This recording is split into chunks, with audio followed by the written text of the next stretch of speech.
Hola a todos y a todas, mi nombre es Jimena Sena y en esta ocasión vamos a hablar sobre el fallo ESO Petrolera Argentina contra la Nación Argentina. Y para comenzar a hablar sobre los hechos que dieron lugar a este fallo, podemos decir que sucedieron el 5 de junio de 1968, en el cual ESO Petrolera importó automóviles y camiones tanto para el transporte de su personal como asimismo de su mercadería. Y para llevar a cabo esto utilizó fondos propios en dólares radicados en los Estados Unidos, los cuales el Banco de la Nación aceptó y permitió la radicación del capital a Argentina sin la utilización de divisas locales. Los automóviles llegaron a puerto de Buenos Aires con anterioridad a la vigencia de los decretos leyes número 2238/55, el cual este decreto fijó un gravamen extraordinario sobre la importación de mercadería, y el decreto ley número 5153/55, que impuso recargos de cambio a la introducción de automóviles al país.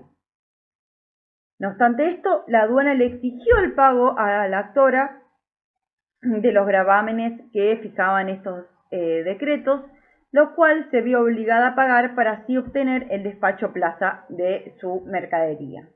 Y acá es importante aclarar que en 1968 nos encontrábamos bajo un gobierno de facto comandado por Juan Carlos Onganía, y que estos decretos leyes eran bastante habituales y más conocidos como leyes de facto, es decir, que el Poder Ejecutivo se atribuía la competencia de dictar leyes sin la aprobación del Congreso de la Nación. Por esto, la actora va a demandar una acción de repetición de la suma abonada en concepto de estos gravámenes con motivo de la importación de automóviles y camiones.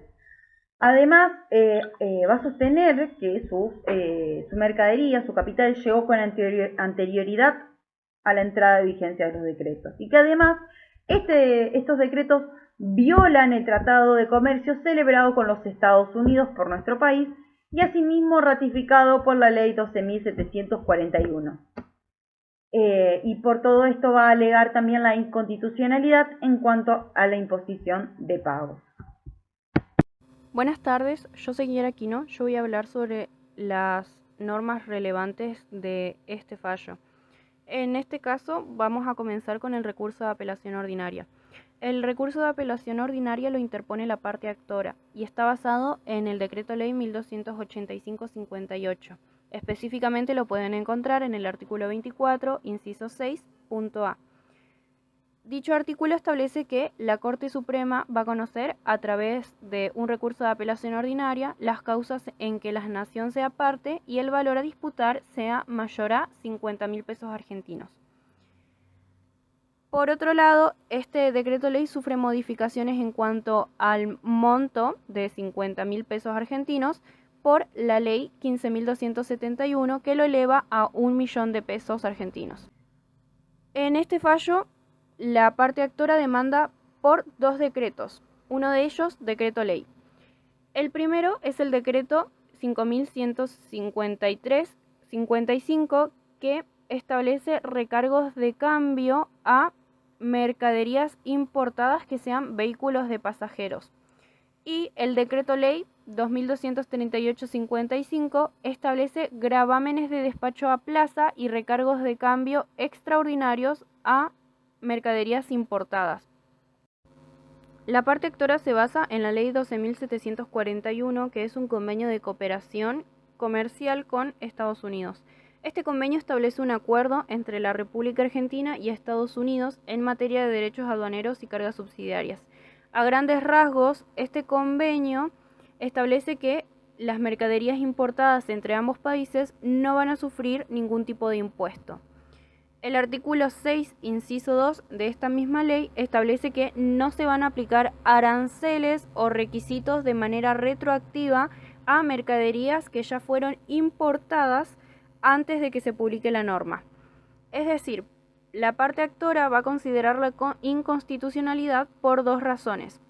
porque los vehículos llegaron a destino antes de la vigencia y publicación de los decretos mencionados y la parte se vio obligada a abonar los recargos y gravámenes de igual manera, y porque se realizó una delegación legislativa en materia tributaria y un decreto no puede presentar mayor jerarquía o contradecir las leyes de un tratado que es ley de la nación, de acuerdo a lo que establece el artículo 31 de la Constitución Nacional, donde la Constitución Nacional, las leyes que se dicten por el Congreso y los tratados internacionales con potencias extranjeras son considerados ley suprema de la nación.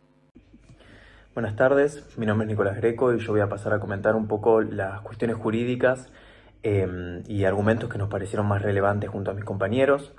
En un principio voy a empezar a hablar de los argumentos de la parte actora. En un principio lo que planteaban era la inconstitucionalidad de los gravámenes retroactivos que se les aplicaron.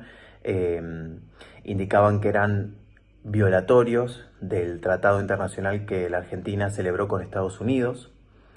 También indicó que el decreto 5153/55 era repugnante a la Constitución, ya que se había hecho una delegación legislativa en materia tributaria, que eso está específicamente prohibido en la Constitución. Lo que respondió la Corte a esto fue, en un principio, basándose en el artículo 31 de la Constitución, es que las leyes nacionales y los tratados internacionales no tienen orden de jerarquía, por lo que unas pueden derogar a los otros. Esto marcó un precedente, ya que, como sabemos, antes de la reforma constitucional de 1994, no se sabía qué rango tenían los tratados internacionales y las leyes nacionales. Además, también validó el decreto 5153/55, ya que formaba parte de un complejo armónico de arreglos con el decreto ley 2238/55. Resolución. Considerando que, primero, que el recurso ordinario de apelación es procedente con lo dispuesto en el artículo 24, inciso 6. Segundo, a su vez, el recurso ordinario de apelación interpuesto por la demanda y concedido es procedente debido al conjunto de los honorarios regulados a cargo de la Nación en virtud del régimen que adopta el ACUA. Tercero, la actora demanda por estos autos la repetición de la suma abonada en conceptos de recargos, también la suma que se vio obligada a abonar y lo que deberá abonar en el futuro debido a lo dispuesto en el decreto 2238/55. Cuarto, el Banco Central de la República Argentina contesta la demanda por el Estado Nacional negando los hechos que no reconoce. Quinto, el juez de primera instancia rechazó la demanda aplicando las costas a la actora. Sexto, la Corte entiende que el primer agravio fue un contrato o negocio jurídico bilateral y no es mero permiso o autorización del Estado. Por tal motivo carece de relevancia para la solución de la litis. Séptimo, el segundo agravio de la recurrente se refiere a la afirmación del ACUA que no resultó lógico que pueda crearse excepciones fiscales sin texto que lo autorice y sobre la base de la mera investigación del sentido que tiene la norma creadora del tributo. En consecuencia, corresponde rechazar el segundo agravio de la actora. Octavo, respecto del agravio consistente en el que existiera una arbitrariedad desigual. Noveno, el agravio fundado en el decreto no pudo crear contribuciones sin violación de los que dispone el artículo 67, inciso 1. Décimo, en cuanto al ACUA, sostuvo que en el caso no existió una aplicación retroactiva. Onceavo, el decreto 5153/55 no pudo modificar el convenio comercial entre la República Argentina y los Estados Unidos. Doceavo, en materia de las costas procede a aplicarla en su orden y rechazar en consecuencia el agravio interpuesto sobre el punto por la demandada. Destacamos como conclusión que este fallo nos presenta cuestiones jurídicas fundamentales que subrayan la importancia de la jerarquía normativa en el marco constitucional, así también como los principios de legalidad que nos establecen un modelo eficiente para el funcionamiento jurídico. El análisis de este caso nos ilustra el conflicto que se puede generar entre decretos, leyes con tratados internacionales, así como la propia Constitución Nacional. Gracias a este caso se estableció un nuevo procedente sobre la interpretación de los instrumentos legales antes de la reforma de 1994. De esta forma, este fallo deja en claro la necesidad de respetar tanto los tratados internacionales como los principios constitucionales, y demostrando la relación y complejidad que existe entre el derecho interno con las obligaciones internacionales.